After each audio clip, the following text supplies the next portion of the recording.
Hi guys, very good evening to you. My name is Utkarsh and welcome to the YouTube channel of Legal Edge by Top Rankers.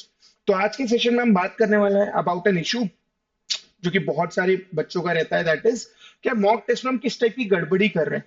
एक तो वो plus time को कैसे manage करें। ठीक है, तो उसके अराउंड अपन एक बहुत छोटा डिस्कशन होता है period of next 10 to 15 minutes करने वाले हैं। अब क्योंकि एप्लीकेशन फॉर्म आ चुका है, बहुत सारे बच्चों ने हो सकता है एप्लीकेशन फॉर्म फिल भी कर दिया हो। ठीक है, वो अलग बात है कि प्रेफरेंस लिस्ट अभी नहीं भरनी है, वो बाद में भरनी है। ठीक है, आफ्टर द रिजल्ट। बट अभी के लिए एप्लीकेशन फॉर्म भर दोगे, वो सारी एक तरफ है, बट एग्जाम निकालना है, उस पर भी फोकस होना चाहिए। ये ना हो कि हम एक हफ्ता 2 हफ्ता से किसी पे टाइम वेस्ट करें। ठीक है, तो इसी के अराउंड अपन समझने वाले हैं वो चीजें जो हमें करना चाहिए मॉक टेस्ट के टाइम और मॉक टेस्ट के पहले, which will help us to score well in our mock test and ultimately CLAT examination as well. So the very first thing is we are not experimenting enough. मतलब हम अपना जो rule follow कर रहे हैं, हम जो नियम बना लिया, हमने जो रूल बना लिया, हम उसी को फॉलो करते जा रहे हैं, हम उसके आगे पीछे नहीं देख रहे। सो लॉट ऑफ स्टूडेंट्स उनका स्कोर 40s में, 50s में, 60s में स्टक है। वहां पर एक चीज ट्राई करना कि यार जो हमारा सीक्वेंस है, क्या उसमें थोड़ा सा चेंज कर सकते हैं। बट एक चीज का ध्यान रहे यहाँ पर एक और, कि यार जब हम एक्सपेरिमेंट कर रहे हैं ना, उसका लॉजिक होना चाहिए। Why I am saying this is, so कुछ स्टूडेंट्स क्या करते हैं कि पहले उन्होंने सबसे पहले क्यूटी कर लिया, देन जीके कर लिया, एंड देन अपने 3 रीडिंग सेक्शन हो जाएंगे। फिर कौन सा? Legal, logic, English. जो भी आप एक्सपेरिमेंट करो, जो भी आप ट्राई करो, उसका कोई ना कोई लॉजिक होना चाहिए। रैंडम ट्राई नहीं करना है। ठीक है, या एकदम वेग नहीं होना चाहिए वो। बिल्कुल एक्सपेरिमेंट करो। हो सकता है कि जो मैं इंग्लिश को अभी फर्स्ट पे रख रहा हूँ, मे बी फोर्थ में रखूं, बेटर हो जाएगा। जो लॉजिक मैंने फोर्थ पे रखा है, वो अगर सेकंड रखूं या फर्स्ट रखूं तो शायद थोड़ा बेटर हो जाए। राइट, हो सकता है मैं लास्ट में जब लॉजिक पढ़ता हूं तो मैं समझ नहीं पाता, या एकदम ही, क्योंकि वो आखिरी के आधे एक घंटे में बहुत सारी चीजें समझ में नहीं आती है। वो इससे रिलेटेड भी है कि हमें आदत नहीं है बहुत ज्यादा देर पढ़ने की। तो जब मैं लॉजिक फोर्थ में रख रहा हूँ तो गड़बड़ हो जाती है, कुछ चीजें समझ में नहीं आती, वैसे ही थोड़ा वीक है। तो एक्सपेरिमेंट जरूर करो। कोई बात नहीं, अगर थोड़ा फेल भी कर गया, you have a lot of time in your hands. अभी आराम से तुम्हें 20-25 मॉक देने, तुमने अगर 10-15 मॉक में भी कोई एक्सपेरिमेंट करते गए, कोई प्रॉब्लम नहीं है। हमें क्या चाहिए बस कि आखिरी के 5 से 10 मॉक हमने जो डिसाइड किया है, जो एक या दो स्ट्रैटेजी हमारे पास होगी, उसी को फॉलो करना है, रादर देन हर रैंडम स्ट्रैटेजी फॉलो करना। तब तक you have the absolute privilege कि आप वहां पर एक्सपेरिमेंट करते रहो, गलतियां होती है होने दो। बस एकदम वेग ना हो कि पता है यार ये तो मैं कभी फॉलो नहीं करूंगा, लेकिन ट्राई कर लेता हूँ। ऐसा भी मत करना। कोई ऐसी स्ट्रैटेजी, कोई ऐसा सीक्वेंस जो तुम क्लैट के दिन भी करना चाहोगे, या उसका कोई लॉजिक हो। ठीक है, next is not enough question solving. So lot of students they are reading a lot. मतलब आपने बोला सर न्यूज़पेपर पढ़ना है, न्यूज़पेपर पढ़ा। आपने बोला डाइवर्स रीडिंग करना है, डाइवर्स रीडिंग किया। आपने बोला कि बुक पढ़ना है, तो कुछ बच्चे बुक भी पढ़ रहे हैं, नॉवेल्स भी पढ़ रहे हैं, राइट, आर्टिकल्स भी पढ़ रहे हैं। बट समझो हमारा जो एग्जामिनेशन है वो क्वेश्चन सॉल्विंग का भी है। ठीक है, रीडिंग हेल्प करेगा, up to a limit definitely करेगा। लेकिन यार ऐसा हो सकता है कि मैं 2 घंटा पढ़ तो लेता हूँ, और बहुत सारे स्टूडेंट्स के साथ प्रॉब्लम हो रही है कि आपको पैसेज समझ में आ गया, क्वेश्चन समझ में नहीं आ रहे। तो जितना जरूरी है पैसेजेस रीड करना, या बोला जाए जितना जरूरी है रीड करना, उतना ही जरूरी है क्वेश्चन सॉल्विंग भी। ठीक है, उसको अंडर एस्टिमेट मत करो, अदरवाइज दिक्कत हो जाएगी। तो अपन को पैसेज समझ में आए, क्वेश्चन समझ में नहीं आए, अगेन कोई बहुत ज्यादा हम अच्छा नहीं कर पाएंगे। इसीलिए टाइम डिवाइड करो। ठीक है, तो रीडिंग का टाइम है मेरा रोज का, न्यूज़पेपर में पढ़ रहा हूँ, डाइवर्स रीडिंग में थोड़ी कर रहा हूँ, but every day I have to solve questions. Otherwise problem क्या होती है, वो 2 घंटे में हम रीडिंग कर लेते हैं, क्वेश्चन समझ में नहीं आते, या अटेम्प्ट करने में गड़बड़ कर देते हैं, वो दो ऑप्शंस में गड़बड़ हो जाती है, वो प्रॉब्लम होने लगेगी। ठीक है, so along with reading I have to do a lot of question solving as well. ठीक है, बिकॉज अब लेस देन 4.5 मंथ्स है हमारे पास, तो क्वेश्चन सॉल्विंग रोज अच्छे खासा time period along with analysis होना चाहिए। ठीक है, next is navigating through sections again and again. मतलब इसका बताने का पर्पस क्या है? एज ए स्टूडेंट, लेट से मैंने एक सेक्शन स्टार्ट किया लीगल। लीगल के मैंने 3 पैसेजेस किए, 4 पैसेजेस किए, फिर मुझे लगा मुझे समझ में नहीं आ रहा है, मैं गया क्यूटी। क्यूटी में मैंने एक डीआई किया, फिर मुझे लगा दूसरा समझ में नहीं आ रहा है, तो मैं अगले सेक्शन पे चला गया, लॉजिक। लॉजिक में 2 पैसेज किए, फिर मुझे लगा अभी समझ में नहीं आ रहा है, मैं इंग्लिश में चला गया। ठीक है, अब हो क्या रहा है, तुम्हें ऐसा लग सकता है कि यार मैंने 1, 2, 3, 4 सेक्शन कर लिए, बट उसका मेजर पोर्शन अभी भी रह गया। लीगल में मैंने 2 एक पैसेज अभी भी छोड़ दिए, क्यूटी में एक डीआई अभी भी छोड़ दिया है, लॉजिक में अभी भी 2 से 3 पैसेजेस रह गए। अब प्रॉब्लम क्या होगा, जब तुम क्वेश्चन सॉल्विंग कर रहे हो तुम आराम से कर रहे होगे, तुम्हें रियलाइज होगा कि आखिरी के 30 मिनट्स बचे and I still have 60 questions to solve, और वहां पर गड़बड़ हो जाएगी, राइट? तो हर कुछ रैंडम ट्राई मत करो, बिल्कुल ऐसी अप्रोच होनी चाहिए कि यार पहले मुझे इजी क्वेश्चंस करने हैं, बट वो ऐसा नहीं हो कि मैंने एक पैसेज किया, फिर मैं दूसरे सेक्शन में चला गया, फिर मैं वापस आऊंगा। अब इससे क्या होगा, तुम्हें टाइम का पता नहीं चलेगा, तुम्हें समझ में नहीं आएगा कहाँ वो 1.5 घंटा निकल गया, और अब आखिरी के आधे घंटे में पैनिक करने लगोगे, क्योंकि ऑब्वियसली अब दिख रहा है कि यार टाइम कम है, क्वेश्चंस बहुत ज्यादा है करने के लिए, तो वो पैनिक करने लगोगे। इसलिए इसको अवॉइड करना, बिल्कुल तुम, ये लोग, ये जो चीज है, ये वो स्टूडेंट जरूर कर सकते हैं जिनका 120 मिनट से पहले ही पेपर हो जाता है, ठीक है? So let's say I am someone जिसका पेपर 110, 112, 115 मिनट में हो ही जाता है, हमें पता है हर बार हो जाता है, ठीक है? इवन डिफिकल्ट भी आया तो भी हो जाता है, 5 1 मिनट रह जाता है हमारे पास। वहां पर भी हैव दिस प्रिविलेज कि हम थोड़ा बहुत ऊपर नीचे कर सकते हैं। वो कैसे होता है कि एक डीआई मैंने बीच में कर लिया, एक डीआई में बाद में करूंगा, बट इस टाइप का अपन वेरिएशन कर सकते हैं।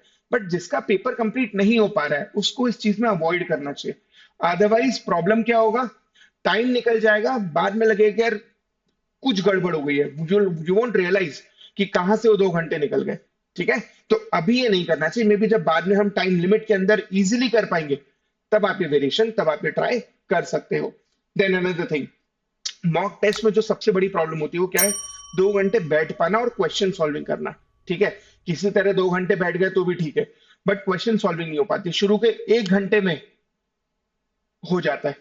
उसके बाद का जो अगला 1 घंटा होता है ना, वहां पर हम अपना एफिशिएंसी का 30 40 50% मैक्स पे ही काम कर रहे होते हैं, जो शुरुआत के 1 घंटे में 100% होता होगा, या धीरे धीरे वो गिरता रहता है।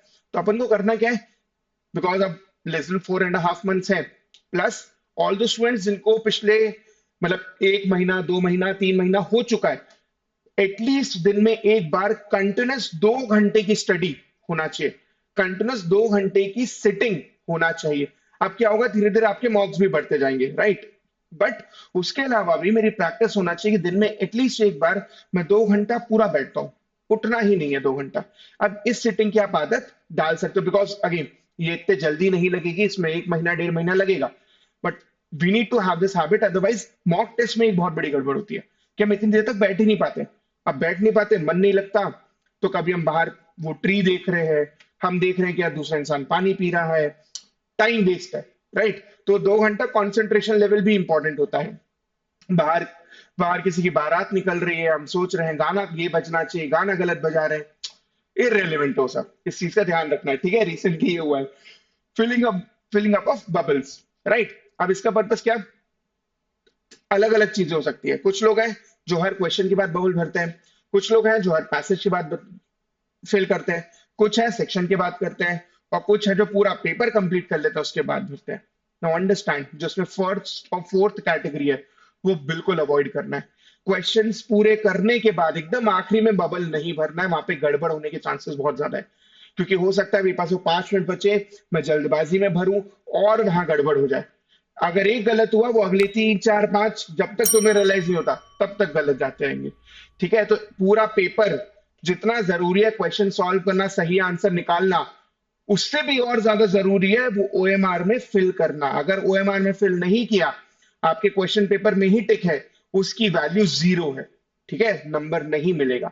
इसलिए जितना जरूरी है क्वेश्चन सॉल्व करना, उतना ही जरूरी है ओएमआर भी सही फिल करना, ठीक है? तो फोर्थ कैटेगरी हो गई। फर्स्ट कैटेगरी है हर क्वेश्चन के बाद करना, हर क्वेश्चन के बाद बबल भरोगे ना, फिल करोगे, it will take a lot of time. So you can either do what is कि हर पैसेज की बात किया या हर सेक्शन की बात किया, डिपेंडिंग अपॉन योर कैपेसिटी, ठीक है? अगर लोग तुम्हें लग रहा है कि यार एक पैसेज पढ़ता हूँ ब्रेक चाहिए ही होता है, तो देन हर पैसेज की बात कर सकते हो, या even you can do this कि हर 2 से 3 पैसेज की बात करने लगे, उसमें गड़बड़ होने के चांसेस बहुत कम होते हैं, ठीक है? ये कर सकते हो।